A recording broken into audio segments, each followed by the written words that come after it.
বিসমিল্লাহির রহমানির রহিম। আমাদের ইনডিফারেন্স কার্ভের দ্বিতীয় ক্লাসের শেষে অনাকাঙ্ক্ষিত কারণে ক্লাসটা কেটে যায়।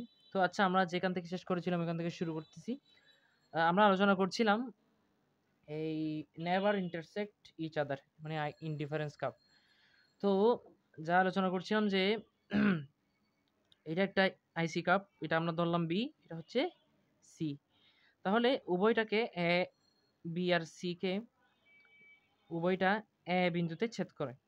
তাহলে আচ্ছা, আমরা মনে মনে ধরি সি যে আইসি কাপ ওটা নেই, তাহলে এই কাপটা হবে এভাবে। হ্যাঁ, অথবা বি যে আইসি কাপ ওইটা নাই, তাহলে কাপটা হবে এভাবে। হ্যাঁ, শুধু একটা কাপ কি আছে, এক জায়গায় আছে, এক জায়গায় সি। হ্যাঁ, তাহলে আমরা এটা থেকে আমরা বলতে পারি U A equal to U C, কারণ আমরা পূর্বে ক্লাসে পড়ে এসেছিলাম যে আইসি কাপের প্রত্যেক বিন্দুতে উপযোগ সমান, ইউটিলিটি সমান। তাহলে এখানে যাই থাকবে, এখানে যা থাকবে এটা ইকুয়াল টু হবে। ধর এখানে বি আছে, এখানে এক্স আছে, এখানে ওয়াই আছে, তাহলে এক্স ইকুয়াল টু ওয়াই হবে। একই কারণে এ ইকুয়াল টু সি, তাহলে U equal to U C. আমরা ইউ এ সি না লিখে ইউটিলিটি সি লিখলাম আর কি সুন্দরের জন্য।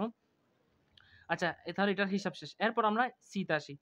হ্যাঁ, তাহলে আমরা এই সি অংশটা বাদ দিই, তাহলে আমরা দেখতে পাবো জিনিসটা এরকম। এই জায়গায় এ আছে, এই জায়গায় বি। একইভাবে U A equal to U B, তাহলে আমরা লিখলাম U A equal to U C, U A equal to U B.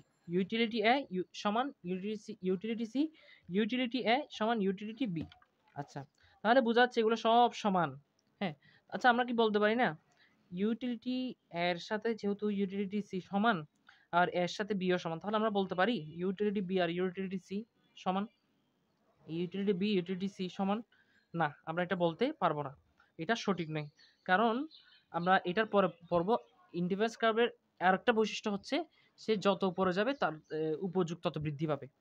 হ্যাঁ, ওইটা বললাম, আমরা এটা আরো ভালোভাবে বুঝতে পারবো, এটা আগে পড়ানো উচিত ছিল। আচ্ছা, আমরা এটা আপাতত বুঝে নিই যে ইউটিলিটি বি আর ইউটিলিটি সি সমান হতে পারে না, কারণ এটা যেহেতু ইন্টারসেক্ট করছে। হ্যাঁ, ইউটিলিটি এ ইউটিলিটি সি সমান হতে পারে, কিন্তু ইন্টারসেক্ট করার কারণে ইউটিলিটি বি ইউটিলিটি সি সমান হতে পারে না। হ্যাঁ, কারণ এখানে উভয়টার উপযোগ আলাদা আলাদা আলাদা। হ্যাঁ, ইনডিফারেন্স কার্ভের সব বিন্দুতে সমান কি হয়, উপযোগ হয়, কিন্তু এখানে আলাদা আলাদা ইন্টারসেক্ট এবং আলাদা আলাদা উপযোগ এবং ইন্টারসেক্ট হওয়ার কারণে এটা ইনডিফারেন্স কার্ভ হওয়ার গ্রহণযোগ্যতা হারিয়েছে। সুতরাং ইনডিফারেন্স কার্ভ যদি দুইটা থাকে, তিনটা থাকে, যতটা থাকে, ইন্টারসেক্ট হলে মানে একটা অপরকে ছেদ করলে এটা কি ইনডিফারেন্স কার্ভ হবে না। ওকে, লাস্ট ওয়ান হচ্ছে higher IC curve indicates to higher utility, অথবা কি হায়ার ইউটিলিটি, ঠিক আছে। আচ্ছা, তাহলে এটা দেখি কিভাবে ধরলাম। হ্যাঁ, x1 y1, ওকে, ঠিক আছে। তাহলে এখানে দিলাম, আচ্ছা আরেকটা দিলাম x2 y2, এখানেও ধরলাম এটা আইসি কাপ। হ্যাঁ, x3 y3, এখানেও দিলাম এটা, ধরি এটা IC1 IC2 IC3। হ্যাঁ, তাহলে এটা কিভাবে হবে, IC3 greater than IC2 greater than IC1। হ্যাঁ, এগুলো হচ্ছে প্রত্যেকটা হচ্ছে আইসি কাপ। হ্যাঁ, তো এখানে যে উপযোগ, এখানেও সে একই উপযোগ। এখন এখানে x1 থেকে x2 হয়েছে, y1 থেকে y2 হয়েছে, তো এখন ওর উপযোগ বেড়ে গেছে না। তো এই বাড়ার কারণে, হ্যাঁ, ওর উপযোগ বাড়ার কারণে সে এ বিন্দুতে কি করে, এ বিন্দু থেকে এ থেকে সে কি বিতে চলে যায়। চলে যাওয়ার কারণে এখানে যে আইসি কাপ হয়েছে, হ্যাঁ, এই এ থেকে ওর বিতে কি আইসি কার্ভের এই মানে ইউটিলিটি বেশি। একইভাবে বি থেকে সিতে আইসি কার্ভের ইউটিলিটি বেশি।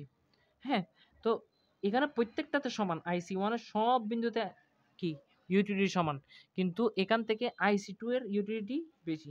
এখানে কিন্তু আবার সব সমান, কিন্তু আইসি টু থেকে আইসি থ্রিতে ইউটিলিটি বেশি। তাহলে আমরা বলতে পারি হায়ার, আমি পড়ানোর পর বই পড়লে এটা আরও ইজি হয়ে যাবে।